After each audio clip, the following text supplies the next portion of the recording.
For my creative project, I have a huge box full of items I will be using, including an electronic screwdriver, some tools, and a delicious plate of wood. Oh, and a box of Kleenex because I have really bad allergies, and it's spring.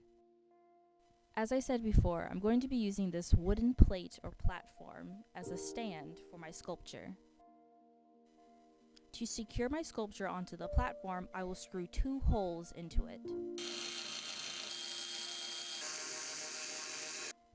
Now that we have 2 feet holes, let's build a skeleton. I have some wire for our skeleton.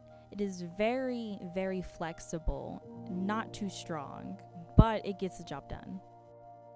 Oh, and the wire fits perfectly in my feet holes. I'm very satisfied by this.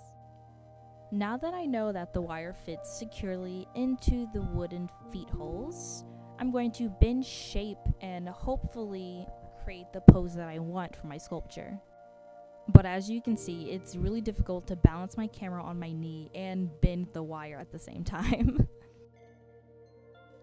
Luckily, I have my handy dandy pliers. I almost forgot what they were called. Oh my god. Once my wire is trimmed and securely placed onto my wooden platform, I'm going to continue shaping, molding, and bending my wire into the pose that I want while the wire is securely on the platform. I very quickly decided on a very simple pose where the knee is bent forwards and the body leans. Oh, hello, trusty aluminum foil that I will use as the muscle and intestines for my skeleton.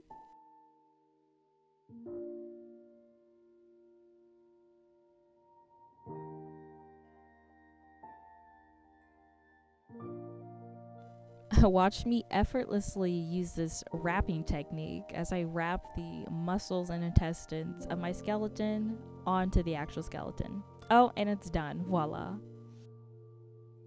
Just kidding, I had to do some more wrapping. As you can see, I've finished wrapping the thighs and the chest area. Now I have to create the shoulders and the arms using this wire and probably some more foil.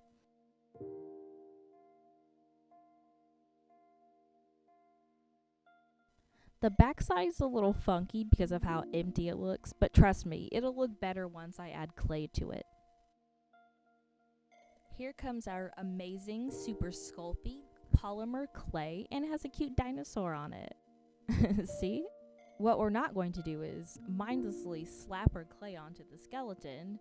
First we have, oh, there goes my camera. Okay, well, I'm going to soften this clay using my handy dandy fingers until the clay is smooth enough for me to just mold onto the skeleton.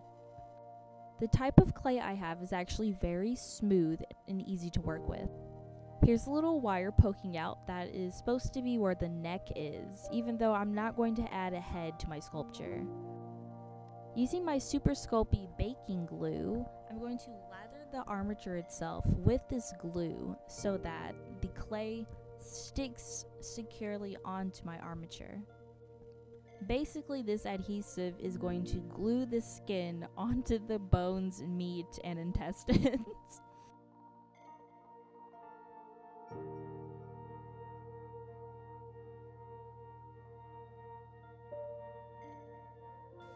Using my handy dandy hands, I am softening this clay so that I can create a big sheet that wraps around the armature. After creating a sheet and wrapping it around my armature, now I'm smoothing down the back side. Once I have the basics of what I want for my sculpture, it looks kind of creepy, but this is why I'm going to add more clay to create a more realistic body. Using the super sculpty sculpting tools, I'm going to specifically use this one to help create the shapes that I want. Oh, and for example, here is this nice butt that I am currently sculpting with not only my tool but my fingers. Fingers are actually very handy when sculpting, surprisingly.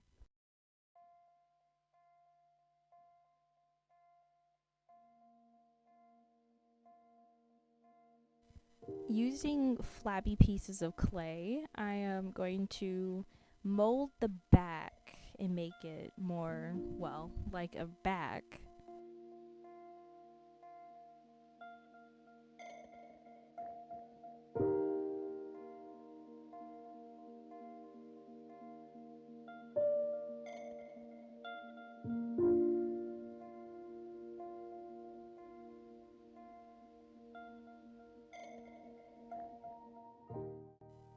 Since I'm not a professional at anatomy, nor am I a professional at sculpting, I kind of just felt my way around, thinking about what parts of the body just go together. And I also thought about my own body and how my own body parts connect.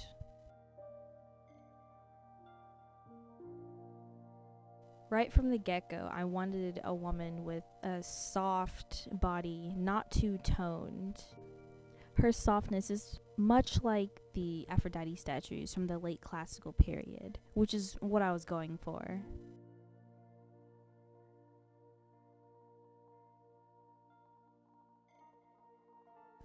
Using this scalpel-like tool, I'm going to etch cracks into my clay sculpture. I thought about this later on, but the look I'm going for isn't just a female body. I want this statue to be aging. I want this statue to show that it's been around for a very, very long time.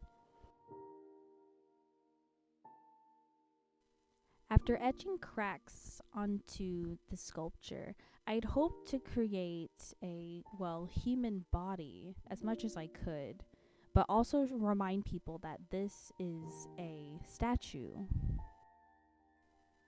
Once the body is molded how I want it to appear and there are cracks and other details, off this statue goes into the oven to bake and solidify.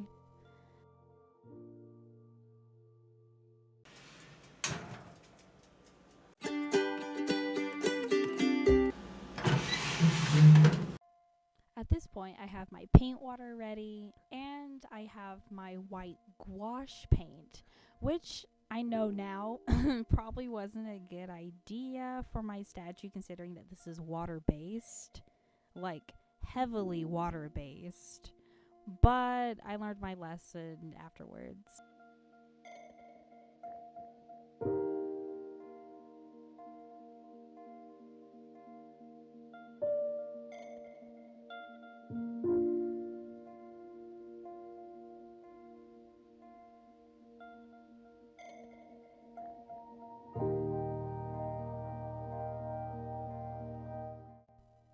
After a little while, I managed to paint the entire statue white with my white gouache paint. You can also see there's some lumps on the shoulder area because I may or may not have accidentally burnt some of the clay in the oven. It's Kleenex time, but not for my nose. We're going to be using this Kleenex to help wipe off any watery paint. In a little bit, I will show myself dabbing off some paint with my Kleenex, but for now, I'm just lightly brushing some watery gray tones onto my statue.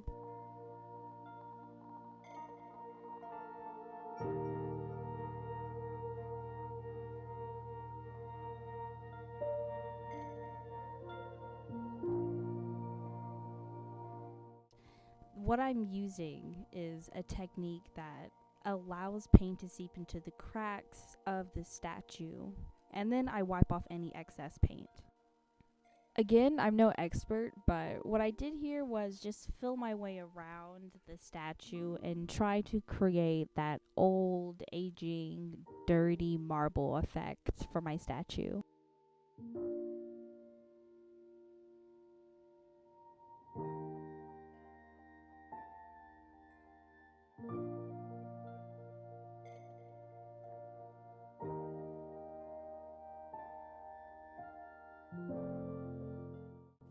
Now that I finally have the effect I want, I am going to move on to the wooden platform because this plate of wood needs some paint too.